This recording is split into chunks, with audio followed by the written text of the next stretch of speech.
엔비디아 주가가 간밤 10% 가까이 하락한 충격이 국내 시장을 강타했습니다. 엔비디아의 HBM을 공급하는 대장주 SK하이닉스의 주가는 하루 동안 8%나 급락했는데요. 엔비디아 충격파가 일 때마다 삼성전자와 하이닉스 등 반도체 관련주들이 출렁이면서 주주들의 불안감은 어느 때보다 팽배합니다. 엔비디아의 미래, 또 HBM 공급에 미칠 영향에 대해 취재 기자와 함께 자세한 이야기 나눠보겠습니다. 김희슬 기자 나왔습니다. 어서 오세요. 간밤 뉴욕 증시에서 AI 반도체 대표 종목인 엔비디아의 주가가 9% 이상 하락을 했습니다. 이것이 나스닥 지수의 3.3% 하락을 주도했는데 왜 이렇게 급락을 한 건가요? 네, 엔비디아 주가는 전날보다 9.53% 하락한 이 108달러의 장을 마쳤습니다. 우리 돈으로 하루 새 374조 원이 증발한 겁니다. 이번 주가 급락은 크게 세 가지 원인으로 분석됩니다.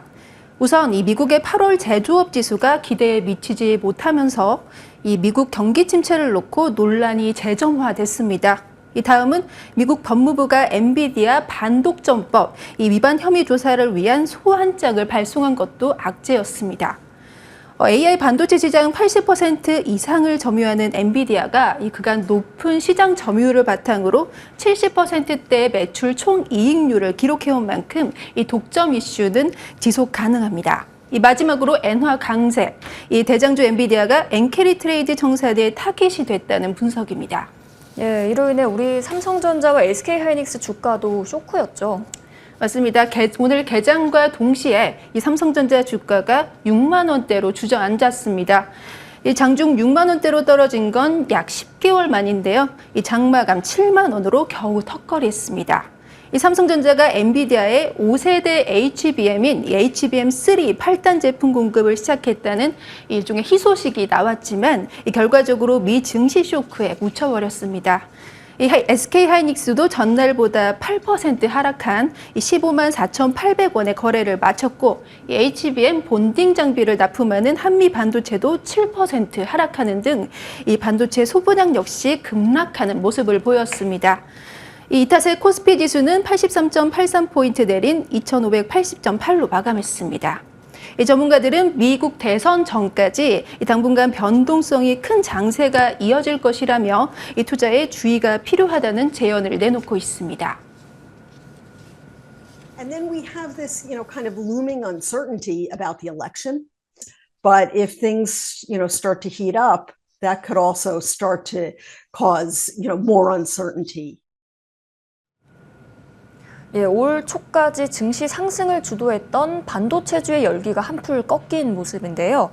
그런데 이 장기적 전망은 여전히 낙관적이라는데 투자자들의 혼란이 클 것 같습니다. 여기 엔비디아 차기작 출시에는 문제가 없는 겁니까? 네, 이 차세대 AI 칩인 블랙엘 생산은 오늘 4분기로 예정이 돼 있습니다. 지난 2분기 실적 발표에서 엔비디아는 블랙엘 생산 수율 개선을 위해 이 공정에 쓰이는 유리기판 마스크를 변경했다고 밝히면서 우회적으로 생산 이슈를 인정했습니다. 하지만 알파벳과 아마존 등 기존 빅테크 고객사들이 이 주문량을 늘리기로 했고 또 양산 예상 시점도 기존과 별다른 차이가 없었습니다. 결과적으로 AI 산업 수익화 의구심과 함께 엔비디아 차세대 제품 생산 차질 리스크가 리스크로 인해 악화됐던 투심을 일부 달랬다는 평가가 나옵니다. 차세대 블랙엘 GPU는 AI 모델을 실행하는데 최대 4배나 더 빠른 것으로 알려져 있는데요. 이 월가에서는 고성능 블랙엘 출시 효과로 이 수십억 달러 규모의 매출이 발생할 걸로 보고 이에 힘입어 엔비디아 시총이 현 3배 이상인 10조 달러를 돌파할 거란 전망을 내놨습니다. 다만 블랙엘 매출이 본격 반영되는 시점이 내년 1분기여서 4분기에 대한 우려는 여전히 남아 있습니다. 이 엔비디아의 AI 가속기 수요는 HBM을 공급하는 국내 반도체 기업들과도 밀접한 관련이 있지 않습니까? 메모리 호황 사이클도 지속된다고 보는 건가요? 네, 수치만 보면 HBM 성장세는 여전히 가파릅니다. 엔비디아는 실적 발표에서 올해 HBM 수요가 지난해보다 30% 이상 증가했고 내년에도 이 같은 증가세가 지속될 것으로 내다봤습니다.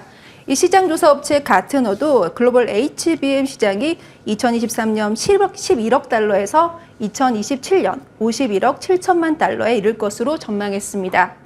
HBM 공급은 아직 수요를 따라가지 못하는 상황이고요.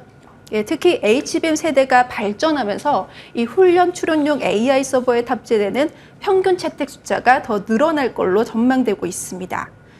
이 차세대 메모리 시장을 선도하는 삼성전자와 SK하이닉스는 HBM 공급 확대는 물론 이 기술 개발에 전념하고 있습니다. 양사의 신경전도 팽팽한데요. 앞서 언급했던 삼성전자가 우여곡절 끝에 엔비디아 퀄 테스트를 거쳐서 이제 막 HBM3 제품을 납품하기 시작했다는 보도가 나왔는데 6개월 빨리 지난 3월 먼저 공급에 나섰던 SK하이닉스는 오늘 보란 듯이 이 고객 테스트를 단 한 번의 문제도 없이 통과했다면서 한 수 위라는 듯 기술력을 과시했습니다. 예, 이 가운데 마침 오늘 대만에서 삼성과 하이닉스 반도체 사장들이 이 HBM 비전을 공유하는 자리를 가졌다고요? 맞습니다. 이 삼성전자에서는 이정배 메모리 사업부장 사장이, 또 SK하이닉스는 김주선 AI 인프라 담당 사장이 직접 HBM 청사진을 제시했습니다. 특히 이 6세대 HBM4 비전을 제시하는 데 많은 시간을 할애했는데요. 삼성은 맞춤형 제품으로 세대 교체가 될 차세대 HBM에서 승부수를 띄우겠다는 전략입니다.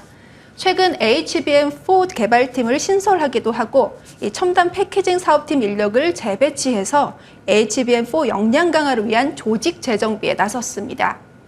또 HBM4 양산을 위해 4나노 공정을 도입하고 또 천안 공장에서 HBM4 새 라인을 준비해서 생산량을 2배로 늘릴 계획입니다. 1위 수성이 목표인 SK하이닉스는 내년 하반기 HBM4 12단 제품을 출시하겠다고 발표했는데요. 독자 개발한 MR, MUF 기술로 에너지 효율과 또 열 방출 측면에서 제품 경쟁력을 끌어올리겠다는 전략입니다. 예, HBM의 기술 진보가 빠르고 또 사용 영역도 확대되는 흐름은 분명해 보이는데 문제는 단기간 급등한 주가의 변동성이라는 생각이 듭니다. 오늘 말씀 잘 들었습니다.